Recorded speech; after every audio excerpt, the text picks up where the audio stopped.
ایک عادت کا بیان کیا،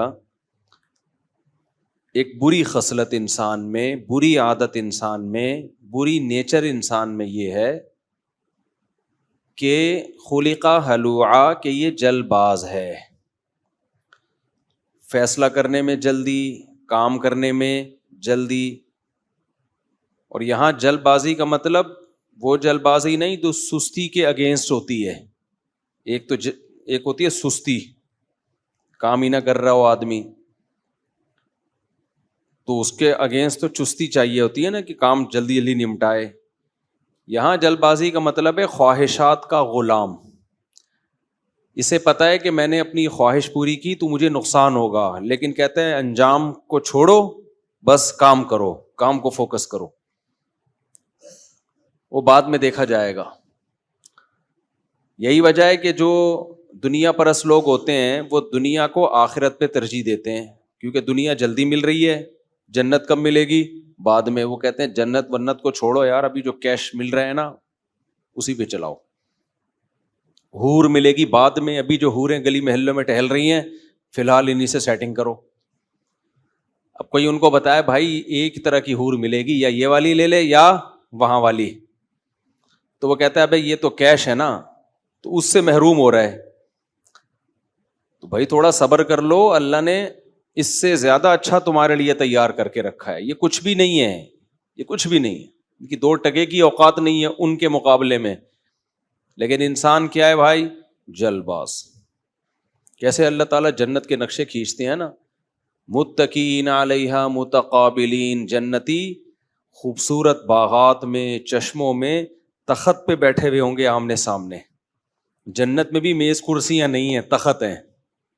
اس سے پتہ چلتا ہے کہ میز کرسیوں پہ بیٹھنا نیچرل نہیں ہے، تخت پہ بیٹھنا کیا ہے؟ بولو، نیچرل ہے۔ جیسا کمفرٹیبل انسان اپنے آپ کو گاؤ تکیے میں کمفرٹیبل فیل کرتا ہے نا، ایسا میز کرسی میں فیل نہیں کرتا۔ تبھی مسلم کلچر میں ہمیشہ سے مہمانوں کے لیے شاہی تخت اور گاؤ تکیے لگے ہوتے تھے، جہاں پاؤں پھیلا کے طبیعت سے لیٹ کے یا بیٹھ کے گپ شپ لگائیں۔ میز کرسی تو آفس ورک کے، لیپ ٹاپ ہاتھ میں اور فش فش کر رہے ہو آپ۔ بڑے بڑے ہوٹلوں میں بھی اب یہی ہوتا ہے، تخت لگے ہوئے ہوتے ہیں اور بڑے بڑے تکیے ہوتے ہیں، کیسا بیٹھ کے نا کبھی اس کوہنی پہ سہارا لے کے آدمی بیٹھتا ہے، کبھی اس کوہنی پہ سہارا لے کے آدمی بیٹھتا ہے، کبھی پاؤں سامنے والے کی طرف کیے، اور بڑے کمفرٹیبل ہو کر آپس میں گپ شپ لگا رہے ہوتے ہیں۔ تو میز کرسی پہ یہ نہیں ہوتا۔ تو اس لیے اللہ تعالیٰ نے جنت میں میز کرسیوں کا تذکرہ نہیں کیا۔ جہاں بھی اللہ نے اہل جنت کے عیش کا تذکرہ کیا، قرآن ایک لفظ استعمال کرتا ہے، متکئین فیہا علی الارائک۔ اریکہ کہتے ہیں تخت، تخت پر تکیے لگائے ہوئے بیٹھے ہوں گے، تخت پہ تکیے کا اپنا ہی جملہ کمپلیٹ کیا کرو بھائی، مزہ ہے۔ کبھی گھر میں ایک تخت لگائیں، ایک تکیہ لگا کے یہاں بیٹھیں، سامنے بیگم کو بٹھائیں تکیہ لگا کے، اور گپ شپ لگائیں، اور بتائیں بیگم کو میری آپ سے شادی ہوئی تھی، اس سلسلے میں حاضر ہوا ہوں آپ سے ملاقات کے لیے، ٹھیک ہے نا؟ تو متکئین فیہا علی الارائک، تو قرآن کیا نقشہ کھینچتا ہے کہ بھئی یہاں جلد بازی میں برائیاں مت کرو۔ جلد باز ہے نا، تو اللہ نے ایک بری خصلت کے طور پہ بیان کیا۔ تو جس چیز کو اللہ برا کہہ رہے ہیں وہ فائدے مند ہو سکتی ہے؟ اللہ کہہ رہے ہیں برا ہے، دیکھو چرس کیوں پیتا ہے، ابھی مزہ آ رہا ہے آنے دے، او بھائی چھوڑ دے، صبر کر لے، یہ عادت ہی چھوٹ جائے گی تو چرس کے بغیر ہی نارمل رہے گا، تو چرس پینے کی تجھے ضرورت پڑے گی نہیں۔ سگریٹ پینے والا کیا کہتا ہے، بھائی سگریٹ نہیں پیتا دماغ خراب ہوتا ہے، چاہیے یار مفتی صاحب تو نہیں پی رہے، ان کا دماغ تو خراب نہیں ہو رہا، صحیح ہے، کیا خیال ہے؟ ہم تو اللہ کا شکر ہے اللہ نے بچایا ہوا ہمیں، ہمارا کیوں نہیں خراب ہو رہا؟ اس لیے کہ ہم نے پی نہیں ہے تو چھوڑ دو، مت پیو، صبر کر لو۔ اور اگر اپنی خواہش کو پورا کرتے رہو گے تو جتنا تڑپو گے جال کے اندر، جال گھسے گا کھال کے اندر۔ پرندے پہ جب جال میں آتا ہے نا تو ہلنے سے پھنستا ہے وہ جال میں، آرام سے پڑا رہے نا، ٹرک سے احتیاط کرے، پھر مالک جال اٹھانے کے لیے اڑ جائے، لیکن تڑپتا رہے گا نا جال کے اندر تو جال اور کھال میں پھنستا چلا جاتا. مچھلی نے کانٹے پہ منہ مارا, منہ مار کے اب بھائی تو پیچھے کو زور لگائے گی نا تو کانٹا اور اندر گھسے گا. تو اب یہ نہیں ہو سکتا کہ اب تو ایسا کر زور نہ لگا, زور نہ لگانے سے یہ ہوگا اوپر یہ بندہ سمجھے گا کوئی مچھلی پھنسی نہیں ہے, یہی سمجھے گا نا اس کو. وہ تو مچھلی جب کھچا لگاتی ہے تو اس کو اندازہ ہوتا ہے کہ کوئی شکار آ گیا, کہ مچھلی کو اتنی سینس کہاں بھائی, لیکن انسان کو تو اتنی سینس ہے کہ نہیں ہے. تو جو خواہشات میں دھنستے چلے جا رہے ہیں, دھنستے چلے جا رہے ہیں, عجیب عجیب قسم کے ڈیزائن ہمارے سامنے آتے ہیں یار. میں جس طرح کے ڈیزائنوں سے ملتا ہوں نا, کبھی آپ کو ملوا دوں آپ پاگل ہو کے مر جاؤ, بولو یار کیا کیا فلمیں مارکیٹ میں آ رہی ہیں. کچھ فلمیں ایسی ہیں ہر خواہش پوری کرنا ان کا جذبہ ہے دنیا میں, حلال حرام کی کوئی پرواہ نہیں ہے ان کو, یہ بھی مل جائے, یہ بھی مل جائے, یہ بھی ہو جائے, یہ بھی ہو جائے, ان میں صبر ہی نہیں ہے. اور کچھ ایسے بے وقوف ہیں دین اور مذہب کا لیبل لگا کے اپنے آپ کو جائز نعمتوں سے بھی محروم کیا ہوا ہے, جائز نعمتوں سے بھی اپنے پاؤں پہ خود ہی کلہاڑے مار رہے ہیں. ایک صاحب آئے کہنے لگے مجھے ایک بڑا اچھا روزگار مل رہا ہے بیرون ملک, لیکن میں اس لیے نہیں جا رہا کہ جو اللہ وہاں کھلائے گا وہ یہاں بھی کھلائے گا. تو میں نے کہا اللہ تو ہر جگہ کھلائے گا, لیکن اللہ میاں نے بولا ہے ہاتھ پاؤں مار, تیرے کو اگر ٹماٹر بیچنے میں پیسہ کم مل رہا ہے, خربوزے میں زیادہ مل رہا ہے, اور پھر یہ دلیل دو کہ جو اللہ ٹماٹر بیچ کے کھلا سکتا ہے خربوزہ بیچ کے بھی کھلا سکتا ہے, اور خربوزہ کا کاروبار چھوڑ دو. دوبارہ بتاتا ہوں مثال, دیکھو آپ ٹماٹر کی ریڈی لگا رہے ہو, اس میں آپ روزانہ 1000 روپے کما لیتے ہو. کسی نے بولا خربوزے کا سیزن چل رہا ہے, خربوزہ لگا لے, کتنا بچے گا؟ 2000. اب آپ دلیل میں یہ کہتے ہو کہ جو اللہ خربوزے سے کھلا سکتا ہے ٹماٹر سے بھی وہ کھلائے گا. تو یہ بے موقع اللہ کا لفظ یوز ہو رہا ہے, ٹھیک ہے. جب تیری اتنی ہی محنت میں تو 1000 کے 2000 کما سکتا ہے تو پھر تو خربوزہ کیوں نہیں بیچ رہا؟ اس کو بولو خربوزہ بیچے, تو یہ کیا بول رہے جواب میں کہ جو اللہ خربوزے سے 2000 دے سکتا ہے وہی ٹماٹر سے بھی 2000 دے سکتا ہے, لہٰذا ٹماٹر ہی بیچوں گا. بھائی تجھے ٹماٹر سے محبت ہو گئی ہے تو یہ بتا, کوئی بیرون ملک نہ جا رہا ہو نا اس بیس پہ کہ میرے دین ایمان کا خطرہ ہے, تو بات سمجھ میں آتی ہے, ٹھیک ہے نا. پھر وہ اللہ پہ توکل کرے کہ بھائی چونکہ میرا دین داؤ پہ لگ رہا ہے تو میں دین کو داؤ پہ نہیں لگا سکتا, اللہ پہ اعتماد کرتا ہوں, پھر جو اللہ وہاں کھلا سکتا ہے وہ یہیں مجھے کھلا دے گا. اب یہ صحیح استعمال ہوگا. لیکن ایویں بلا وجہ اچھی چیز کو چھوڑ دینا یہ کہہ کے کہ جو اللہ اس طرح کھلا سکتا ہے, یہ بھی ہمارے دیندار لوگ کر رہے ہوتے ہیں.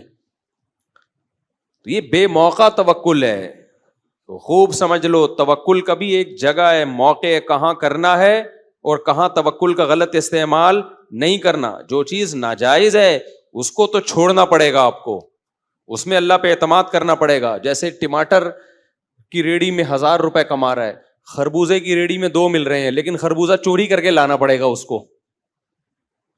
پھر یہ کہنا درست ہے کہ یار جو اللہ مجھے خربوزے میں 2000 دے سکتا ہے میں اس کی خاطر خربوزہ چھوڑوں گا کیونکہ چوری کے خربوزے ہیں, تو وہی اللہ چاہے گا تو مجھے ٹماٹر میں 2000 دے دے گا. اب صحیح ہے, بلا وجہ اچھا بھلا کام تیرے کو مل رہا ہے اور تو کہہ لے جو اللہ ٹماٹر میں 1000 روپے دے سکتا ہے وہ جو خربوزے میں دے سکتا ہے وہ ٹماٹر. اس کا مطلب کہ پھر جو اللہ تجھے ٹماٹر کی ریڑھی میں 1000 دے سکتا ہے وہ ٹماٹر بیچے بغیر بھی 1000 دے سکتا ہے, وہ ریڑھی لگائے بغیر بھی دے سکتا ہے. پھر تو گھر میں جا کے بیٹھ جا, پھر لوگ آ کے تانا دینا کہ بزنس کیوں نہیں کر رہا, تو جواب میں کہنا جو اللہ بزنس کر کے کھلا سکتا ہے وہ بغیر بزنس کے بھی کھلا سکتا ہے. کیا خیال ہے بھائی؟ پھر یہ اور آگے چلا اس کو, پھر یہاں تک بریک نہ لگا. پھر کہنا کہ جو پھر لوگ تو شادی کر رہا ہوگا, اولاد چاہیے تجھے, تو پھر تو شادی نہیں کرنا. اور کہنا کہ جو اللہ شادی کے بعد اولاد دے سکتا ہے وہ شادی کے بغیر بھی اولاد بولو دے سکتا ہے. اور کوئی عورت بھی شادی نہ کرے, مجھے اولاد چاہیے لیکن شادی نہیں کروں گی. کیوں بھائی؟ جو اللہ مریم کو بغیر شوہر کے بیٹا دے سکتا ہے وہ مجھے بھی بغیر شوہر کے بیٹا دے سکتا ہے. تو پھر چلاتے رہو آگے اس پروگرام کو. کیا خیال ہے بھائی؟ سارا ملک کی جو ابھی حالت چل رہی ہے اس قسم کا توکل جب مارکیٹ میں آئے گا تو ملک کا کیا حال ہوگا. تو ہمارے دیندار لوگ بھی غلو کا شکار ہو جاتے ہیں. غلو کا ہر چیز میں تمیز سے اسباب اختیار کرنا یہ ہم پہ فرض ہے. سمجھتے ہو؟ اسلام آپ کو سستی اور کاہلی نہیں سکھاتا, محنت فوکس کر کے کام کرنا ہے. بلکہ حدیث میں آتا ہے, نبی صلی اللہ علیہ وسلم نے فرمایا اللہ ہر چیز میں احسان کو پسند کرتے ہیں. احسان پتہ ہے کسے کہتے ہیں؟ اردو میں احسان کا مطلب کسی پہ احسان کرنا, عربی میں احسان کا یہ مطلب نہیں. عربی میں یہ احسان کا لفظ نکلا ہے حسن سے. ایک لفظ ہوتا ہے اچھا, جس کو انگلش میں فیئر کہتے ہیں. فیئر اس کا مطلب کیا ہے؟ اچھا. ایک ہوتا ہے ایکسیلنٹ, ویل ڈن, گڈ کہتے ہیں نا ایکسیلنٹ. 4 ہو گئی ایکسیلنٹ, 4 ہو گئی یعنی 4 عمرے ہو گئے. اب ہر جگہ 4 سے آپ کا دماغ ایک کی طرف چلا جاتا ہے یار. عمرے ہو گئے نا, ہوئی تو نہیں ہے نا, تو 4 جابیں ہو گئیں, صحیح ہے نا. تو اسے کیا کہتے ہیں بھائی؟ ایکسیلنٹ. تو اللہ تعالی جب بھی وہ آپ کوئی کام کرے نا تو اس میں ایکسیلنسی ہونی چاہیے. وہ فیئر نہیں ہو بلکہ بہت اچھا ہو. یہ چیز اللہ کو کیا ہے؟ عبادت خاندانی طریقے سے, ذکر دل لگا کے, دعا دل لگا کے, اسی طرح کاروبار بھی بولو دل لگا کے, پڑھائی بھی دل لگا کے. نبی صلی اللہ علیہ وسلم کے اصحاب کو جو اللہ نے اتنی کامیابی عطا کی نا, حضرت حذیفہ بن یمان کو نبی نے حکم دیا یہودیوں کی زبان سیکھیں, عبرانی, کیونکہ یہودی بہت سازشیں کرتے تھے مسلمانوں کے خلاف, اپنی زبان میں کرتے تھے, ان کو سمجھ میں نہیں آتی تھی. تو اللہ کے نبی نے حکم دیا کہ حضرت حذیفہ بن یمان کو کہ ان کی زبان سیکھو تاکہ یہ ہمارے خلاف سازشیں نہ کریں. حضرت حذیفہ بن یمان کہتے ہیں میں نے 15 دن میں ان کی زبان سیکھ لی. کتنے دنوں میں؟ آپ کا کیا خیال ہے سستی کے ساتھ یہ کام ممکن ہے؟ اگر ہمارا والا توکل ہوتا حضرت حذیفہ بن یمان میں, ہمارے یہاں 15 سال سے انگلش سیکھنے کی کوشش میں لگے ہوئے, سیکھ نہیں پاتے. ایسے انسٹیٹیوٹ کھلے ہوئے, بچپن سے پڑھے ہی جا رہے ہیں, ابھی بھی نہیں آئی, کیونکہ فوکس ہی نہیں کرتے کسی کام کو. کوئی کام کرنے آئے گا اس کے بیچ میں دوسرا کام گھسڑ دیں گے, اس کے بیچ میں تیسرا کام گھسڑ دیں گے. پاکستان میں 99% لوگوں کو پتہ ہی نہیں ہے کہ میں نے کرنا کیا ہے, تو فوکس کیسے کرے گا؟ اسکول جاتا ہے تو پھر کہتا ہے یار پڑھائی میں کچھ نہیں رکھا ہوا, تو پڑھ بھی رہا ہوتا ہے, جب کچھ نہیں رکھا ہوا تو چھوڑ کے کچھ اور کر لے بھائی, لیکن سائڈ میں پڑھائی بھی چلا رہا ہوگا, پھر کچھ اور کر رہا ہوگا, اس میں جو بیڑا غرق کر رہا ہے وہ ایک نئی کہانی ہے, پھر کبھی قصے لے کے سناؤں گا آپ کو. تو حضرت حذیفہ بن یمان کہہ سکتے تھے کہ میں تھوڑا سا کوشش کرتا ہوں سیکھنے کی, اللہ نے سکھانا ہوگا تو بغیر محنت کے بھی سکھا دے گا, نہیں سکھانا ہوگا تو محنت کے ساتھ بھی نہیں سکھائے گا. کیا خیال ہے بھائی؟ انہوں نے فوکس کیا بھائی, 15 دن اوڑھنا بچھونا کس کو بنایا کہ زبان سیکھنی ہے, اور کوئی گرامر کی کتابیں نہیں تھیں. یقیناً جا کے یہودیوں کو کسی کو یا تو ہائر کیا ہوگا یا ان کو بولتے ہوئے دیکھا ہوگا, پھر وہ رٹے لگائے ہوں گے یا جو بھی کیا ہوگا, یہ تو انہوں نے ہمیں نہیں پتا کیسے سیکھی. کچھ اس میں اللہ کی طرف سے صلاحیتیں بھی ہوتی ہیں, گاڈ گفٹڈ بھی ہوتی ہیں, کچھ نبی کی دعاؤں کا اثر بھی ہوگا, سب کچھ ہوگا, لیکن اپنی محنت بھی کوئی کم ہوگی کیا؟ تو ایسے فوکس کیا. حضرت معاویہ نے پہلا بحری بیڑا بنایا ہے, اتنا بڑا سمندر کا لشکر تیار کیا کہ جس پر پوری مسلمان نیوی کو لا کے سمندر پہ سوار کر دیا, ہزاروں کی تعداد میں.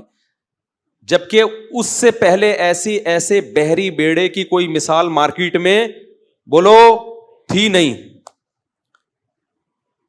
بھائی کیا ضرورت ہے سمندر کی فوج تیار کرنے کی, اتنی لہریں ہوتی ہیں, پھر اس میں اتنا آپ پھٹوں کو ملا کے اتنی بڑی فوج کو آپ سمندر پہ بھائی ڈوب بھی سکتی ہے, دوسرے ملک پہ حملہ کرنا کون سا فرض ہے؟ بائی روڈ چلے جاؤ. کیا خیال ہے بھائی؟ چھوڑ دو یار. نہ ان کو پتا تھا دنیا میں سروائیو کرنے کے لیے اسٹرگل اور محنت کیا ہے ضرور. حضرت معاویہ رضی اللہ تعالی عنہ کا بھی اس امت پہ بہت بڑا احسان ہے, پتہ ہے آپ کو. ان کے اختلاف اپنی جگہ اصحاب رسول کے, وہ سیاسی اختلافات تھے, لیکن ان کی اسلام کے لیے خدمت بھی بہت ہے. بہت مضبوط حکومت حضرت معاویہ رضی اللہ تعالیٰ عنہ نے قائم کیا جب حضرت حسن آپ کے ہاتھ پہ بیعت ہوئے تھے. اس کے بعد وہ اختلاف ہوا ہی نہیں, پھر حضرت معاویہ کی زندگی میں کوئی اختلاف نہیں ہوا. تو کیسی محنت کی, تو آج کیا ہو گیا ہے، مسلمانوں کے جو پٹنے کی وجہ ہے نا، مار کھانے کی وجہ ہے، مذہب کا جہاں استعمال صحیح کرنا ہے